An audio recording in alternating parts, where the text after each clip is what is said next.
Ethan Frome by Edith Wharton. Chapter 8.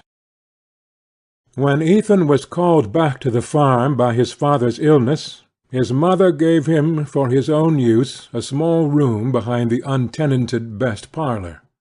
Here he had nailed up shelves for his books, built himself a box sofa out of boards and a mattress, laid out his papers on the kitchen table, hung on the rough plaster wall an engraving of Abraham Lincoln, and a calendar with thoughts from the poets, and tried with these meagre properties to produce some likeness to the study of a minister who had been kind to him and lent him books when he was at Worcester. He still took refuge there in summer, but when Matty came to live at the farm he had to give her his stove, and consequently the room was uninhabitable for several months of the year.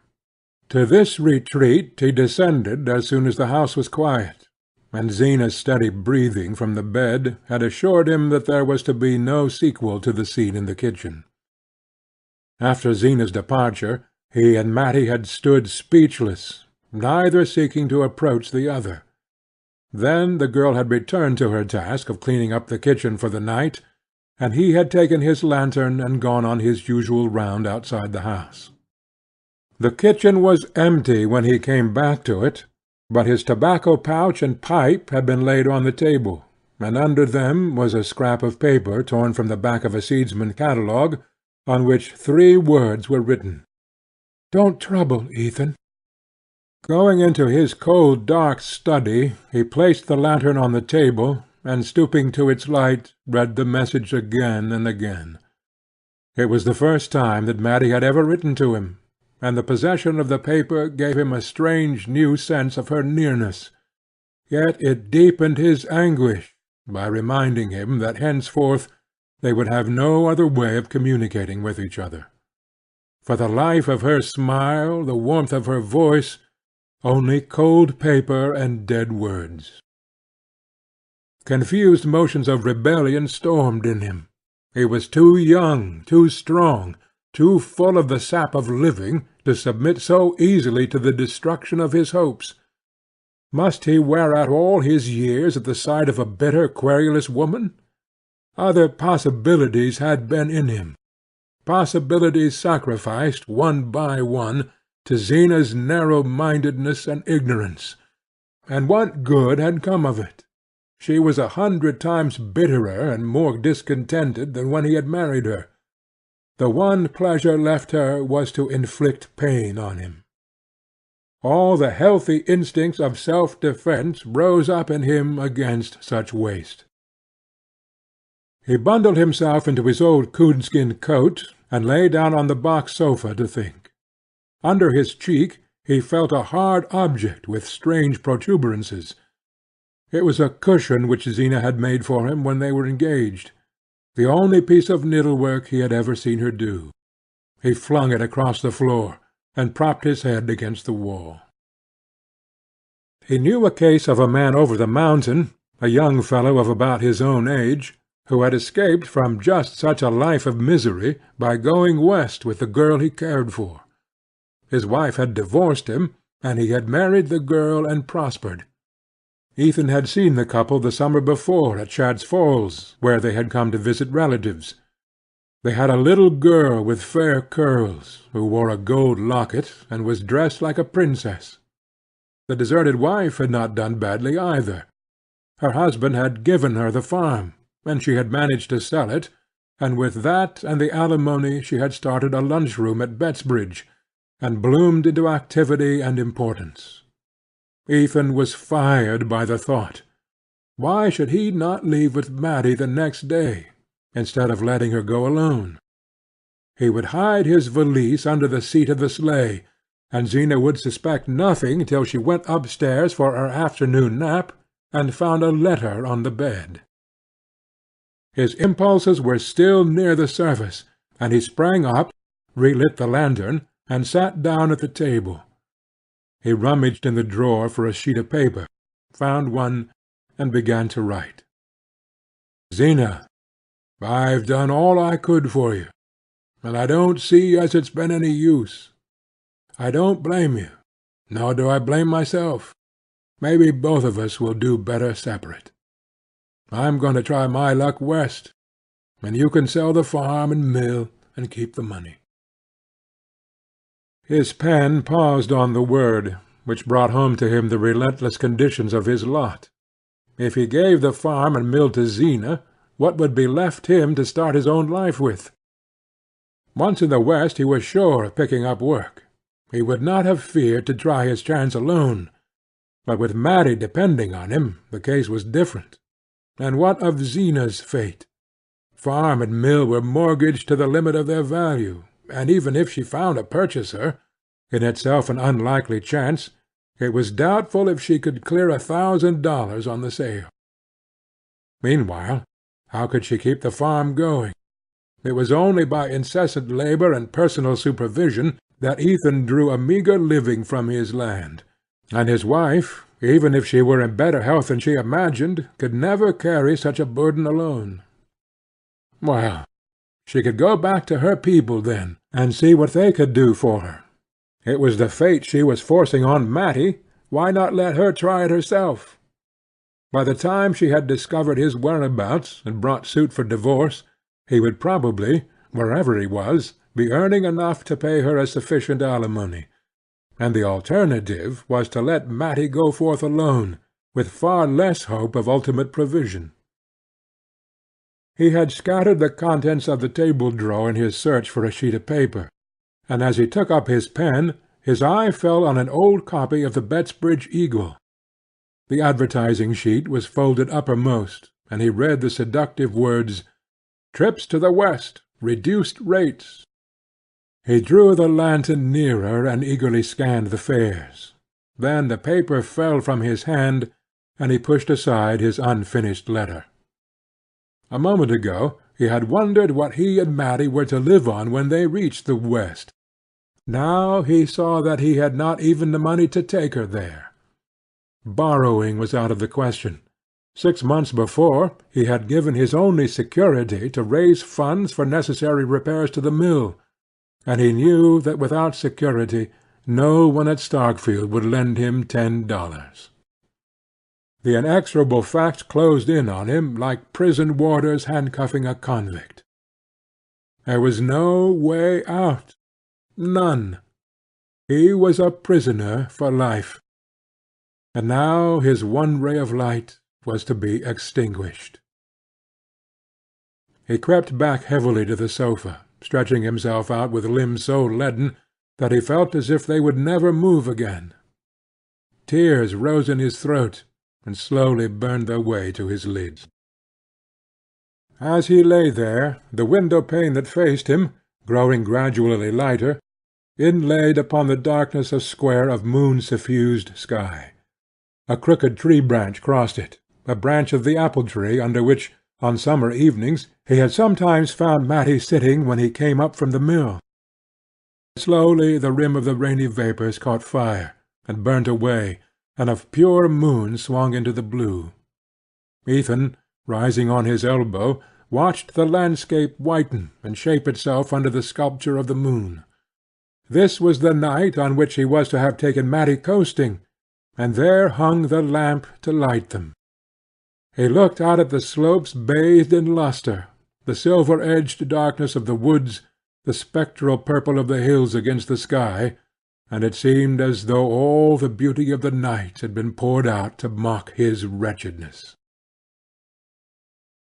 He fell asleep, and when he woke the chill of the winter dawn was in the room. He felt cold and stiff and hungry, and ashamed of being hungry. He rubbed his eyes and went to the window. A red sun stood over the grey rim of the fields, behind trees that looked black and brittle. He said to himself, "This is Mat's last day," and he tried to think what the place would be without her. As he stood there, he heard a step behind him, and she entered. "Oh, Ethan, were you here all night?" She looked so small and pinched in her poor dress, with the red scarf wound about her, and the cold light turning her paleness sallow, that Ethan stood before her without speaking. "You must be frozen," she went on, fixing lustreless eyes on him. He drew a step nearer. "How did you know I was here?" "Because I heard you go downstairs again after I went to bed, and I listened all night, and you didn't come up." All his tenderness rushed to his lips. He looked at her and said, "I'll come right along and make up the kitchen fire."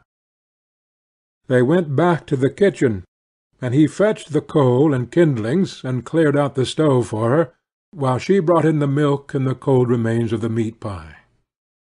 When warmth began to radiate from the stove, and the first ray of sunlight lay on the kitchen floor, Ethan's dark thoughts melted in the mellower air. The sight of Matty going about her work, as he had seen her on so many mornings, made it seem impossible that she should ever cease to be part of the scene. He said to himself that he had doubtless exaggerated the significance of Zena's threats, and that she too, with the return of daylight, would come to a saner mood. He went up to Matty as she bent over the stove, and laid his hand on her arm.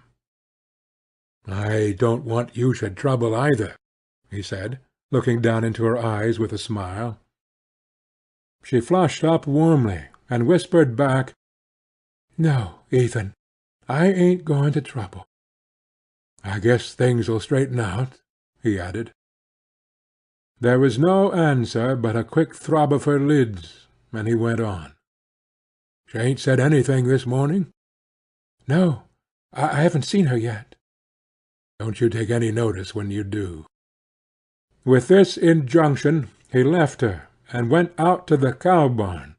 He saw Jotham Powell walking up the hill through the morning mist, and the familiar sight added to his growing conviction of security.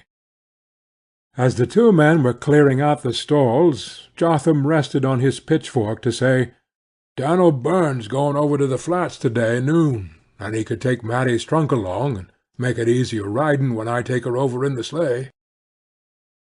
Ethan looked at him blankly, and he continued, "Miss Frome said the new girl'd be at the flats at 5, and I was to take Matty then, so's that she could catch the 6 o'clock train for Stamford." Ethan felt the blood drumming in his temples. He had to wait a moment before he could find voice to say, "Oh, it ain't so sure about Matty's going." "That's so," said Jotham indifferently, and they went on with their work. When they returned to the kitchen the two women were already at breakfast.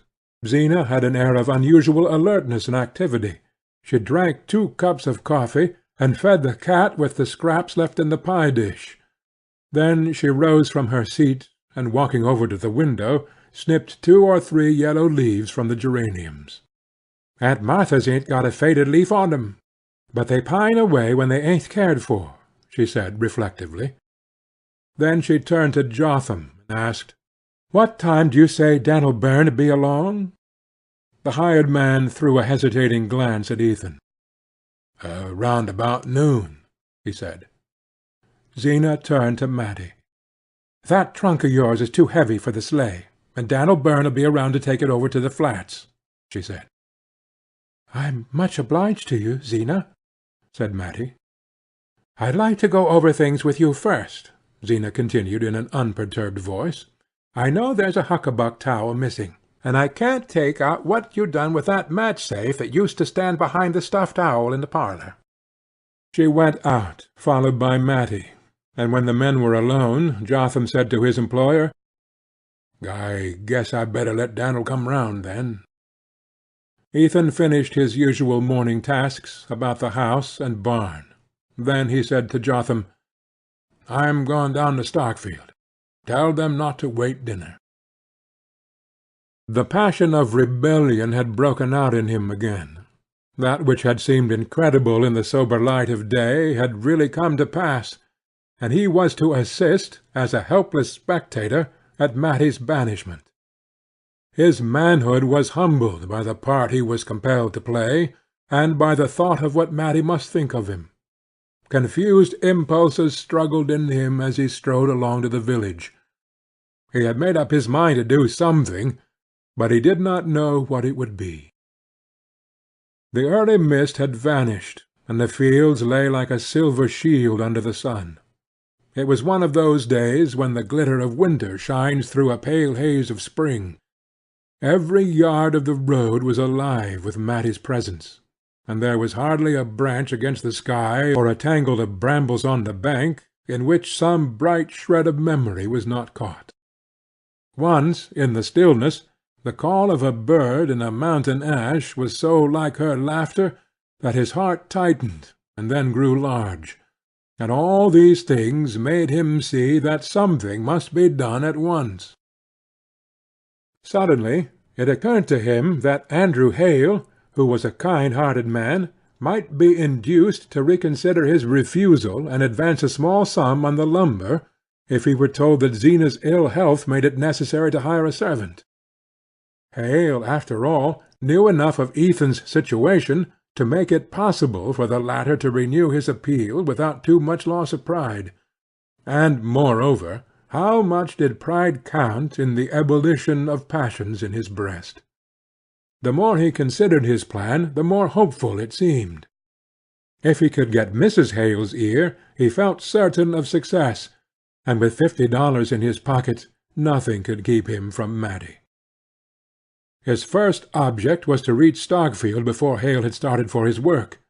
He knew the carpenter had a job down the Corbury road, and was likely to leave his house early. Ethan's long strides grew more rapid with the accelerated beat of his thoughts, and as he reached the foot of Schoolhouse Hill, he caught sight of Hale's sleigh in the distance. He hurried forward to meet it, but as it drew nearer he saw that it was driven by the carpenter's youngest boy, and that the figure at his side, looking like a large upright cocoon in spectacles, was that of Mrs. Hale. Ethan signed to them to stop, and Mrs. Hale leaned forward, her pink wrinkles twinkling with benevolence. "Mr. Hale? Why, yes, you'll find him down home now. He ain't going to his work this forenoon. He woke up with a touch of lumbago, and I just made him put on one of old Dr. Kidder's plasters, and set right up into the fire." Beaming maternally on Ethan, she bent over to add, "I only just heard from Mr. Hale about Zena's going over to Bettsbridge to see that new doctor. I'm real sorry she's feeling so bad again. I hope he thinks he can do something for her. I don't know how anybody round here's had more sickness than Zena. I always tell Mr. Hale I don't know what she'd have done if she hadn't had you to look after her, and I used to say the same thing about your mother. You've had an awful mean time, Ethan Frome." She gave him a last nod of sympathy while her son chirped to the horse, and Ethan, as she drove off, stood in the middle of the road and stared at the retreating sleigh. It was a long time since any one had spoken to him as kindly as Mrs. Hale.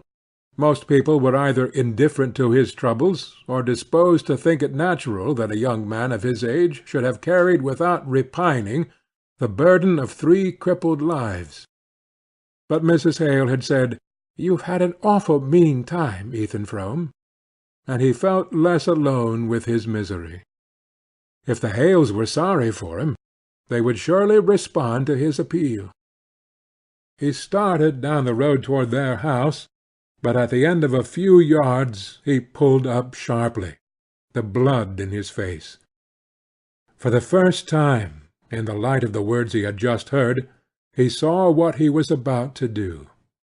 He was planning to take advantage of the Hales' sympathy to obtain money from them on false pretences. That was a plain statement of the cloudy purpose which had driven him in headlong to Starkfield. With the sudden perception of the point to which his madness had carried him, the madness fell, and he saw his life before him as it was. He was a poor man, the husband of a sickly woman, whom his desertion would leave alone and destitute, and even if he had had the heart to desert her, he could have done so only by deceiving 2 kindly people who had pitied him. He turned and walked slowly back to the farm. End of Chapter 8.